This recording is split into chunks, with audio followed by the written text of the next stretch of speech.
मोदी जी का ट्वीट है जिसने बांग्लादेश में पता नहीं क्यों आग लगा दी। नरेंद्र मोदी की इस पोस्ट पर बांग्लादेश के सियासतदान काफी नाराज नजर आ रहे हैं। उनका कहना है कि 1971 की जीत इंडिया की नहीं बल्कि बांग्लादेश की जीत थी। आज भी 16 दिसंबर का सूरज क़यामत ढा जाता है। जी चाहता है कि कैलेंडर से 16 का जो हिंसा है कुरच कर निकाल फेंका जाए। साला ये दुख का खत्म नहीं होता बे। This day is a tribute to their extraordinary valor and their unshakable spirit, यानी कि इंडियन आर्मी, नेवी और एयर फोर्स जिन्होंने लड़ाई लड़ी थी उनको मोदी जी ने सैल्यूट करा।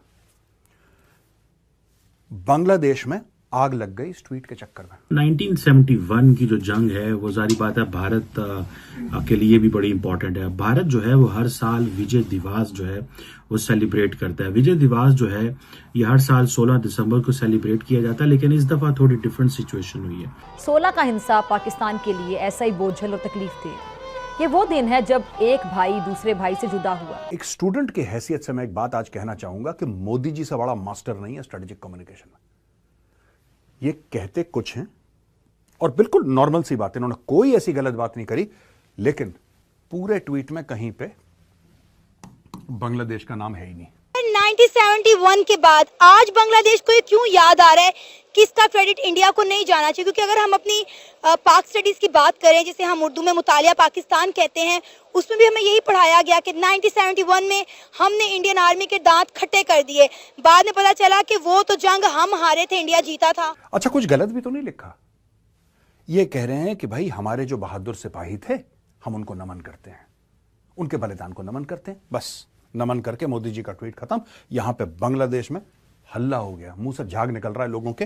ये देखिए साहब, ये अगर आप लोगों को लगता है ना कि ये दो जंग लोग जो प्रो एक्टिव हुए हैं इंडिया के खिलाफ, वो अगेंस्ट नहीं है। ये चीजें करवाई जाती हैं, ये चीजें होती नहीं। बांग्लादेश के लोग इंडिया ये चीजें होती नहीं है। मैं तो खुद कहूंगा नहीं है। चीजें खराब होती नहीं है, चीजें खराब दिखाई जाती हैं। नमस्कार दोस्तों, मोदी जी ने एक ट्वीट किया था जिसके बाद पूरे बांग्लादेश में भूकंप आ गया है। इतने ज्यादा नाराज हो गए बांग्लादेश की पूरी लीडरशिप और बांग्लादेश में कई लोग कि उन्होंने काफी इसको लेके ट्रोलिंग की और उसके बाद इन्हें पूरा इसका जवाब मिला। इतना ज्यादा जवाब मिला कि इन्हें भागना पड़ा ट्विटर और सोशल मीडिया छोड़ के। अब ये सारा वाक्य ये हुआ है कि मोदी जी ने कल मुबारकबाद दी थी भारतीय सेना को, तीनों सेनाओं को, नौसेना, वायुसेना, थल सेना को 71 की जीत के लिए। इसको लेके बांग्लादेशी बिल्कुल ही नाराज़ हो गए। इन्हें लगा कि इन्होंने तो अपने दम पे बांग्लादेश हासिल किया है, पर ऐसा नहीं है। हम सब जानते हैं कि बांग्लादेश को आज़ाद कराने में भारत की महत्वपूर्ण भूमिका थी। जो पाकिस्तान ने बुरा हाल किया था बांग्लादेशियों पे, जितना जुल्म किया था, अब ये लोग उसे भूल चुके हैं और उल्टा भारत को ही कोस रहे हैं।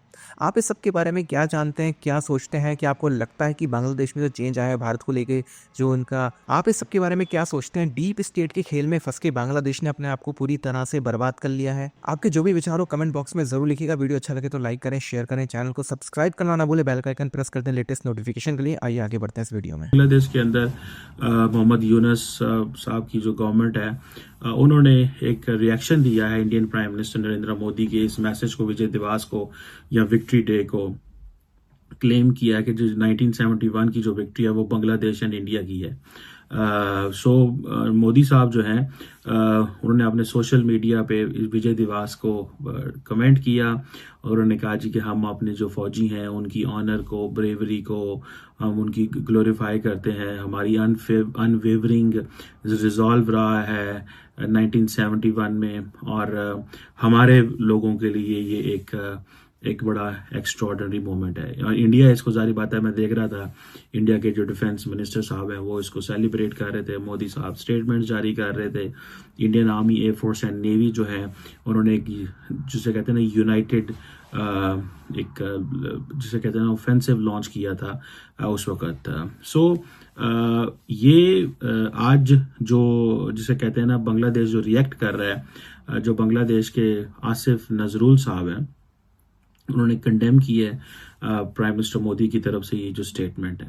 और उन्होंने कहा जी कि जो पीएम मोदी साहब की जो पोस्ट है मैं इसको कंडेम करता हूँ और ये चीज़ें हैं। और बांग्लादेश जो है वो इंडिया से जो हमें थ्रेट, एंटी डिस्क्रिमिनेशन जो हो रही है और थ्रेट्स आ रहे हैं, हम उसका मुकाबला करेंगे। इंडिया के ये अब एक नई, जिसे कहते हैं ना, ये एक चैलेंज है फॉर द इंडियन गवर्नमेंट कि एक वक्त था कि मिल के सेलिब्रेट करते थे और अब एक वक्त है कि ये चैलेंज है। अब क्वेश्चन ये है कि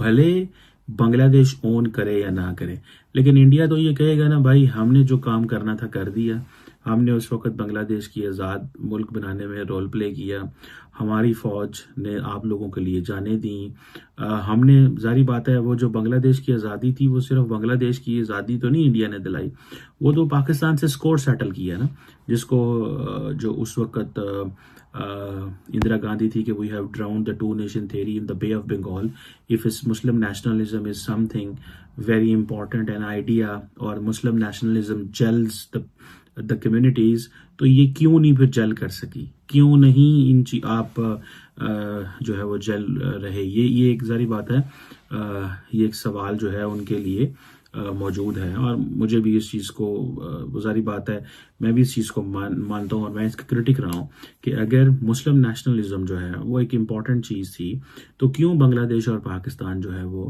इकट्ठे नहीं रहे। आसिफ नजरुल ये लॉ एडवाइजर हैं, ये कहते हैं आई स्ट्रांगली प्रोटेस्ट, मैं बिल्कुल प्रोटेस्ट करता हूं, बांग्लादेशी है, काम तो इन्होंने करना नहीं है, ठीक है, अब जब ये फंसते हैं तो काम करना है हमने इनके लिए, इनको सिर्फ प्रोटेस्ट करना, देखो सबका है, आई स्ट्रांगली प्रोटेस्ट, ठीक है, तूने प्रोटेस्ट कर दिया भाई, it was the day of Bangladesh victory, India was an ally in this victory, nothing more, India was an ally.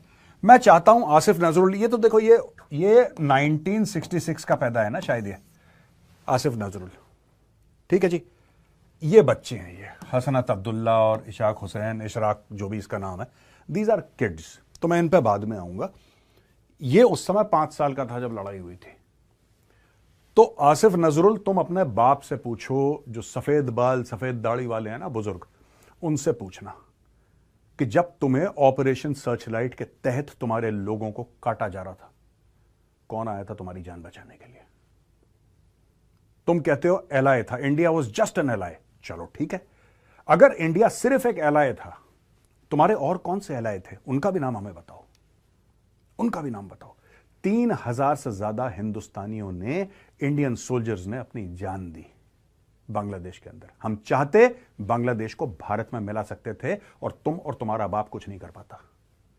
यह मैं बोल रहा हूं आसिफ नजरुल को, क्या कर लेते तुम?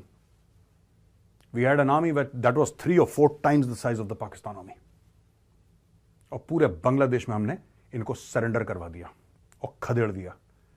तुम्हारा मुल्क तुम्हें बना के एक थाल में सजा के दिया है, नाशुक्रे। हमसे कहते हो India was just an ally, चलो कोई बात नहीं। तरह से इंडिया को लेके बांग्लादेश के अंदर लोगों का ब्रेन वॉश हुआ, उन्होंने कहा, आप कह रहे हो कि बांग्लादेश के लोग इंडिया को हेट नहीं करते, जो बड़ी अच्छी बात है। 2 तरह के लोग हैं, वहाँ पे ऐसे लोग भी हैं जो पाकिस्तान को गालियाँ देते हैं, हाँ, ठीक है, वहाँ पे ऐसे लोग भी हैं जो पाकिस्तान को आज भी बहुत ज़्यादा सपोर्ट करते हैं, इंडिया के लिए भी ऐसे लोग हैं, ठीक हो गया। इसमें कोई बुराई नहीं है। आपकी अगर पर्सनल प्रेफरेंसेस किसी कंट्री के साथ हैं, होती हैं, सिंपल सी बात है, लेकिन ये कहना कि ओवरऑल बांग्लादेश इंडिया को लाइक नहीं करता या ओवरऑल बांग्लादेश पाकिस्तान को लाइक करता है, तो ये बिल्कुल फारिग जहन होगा।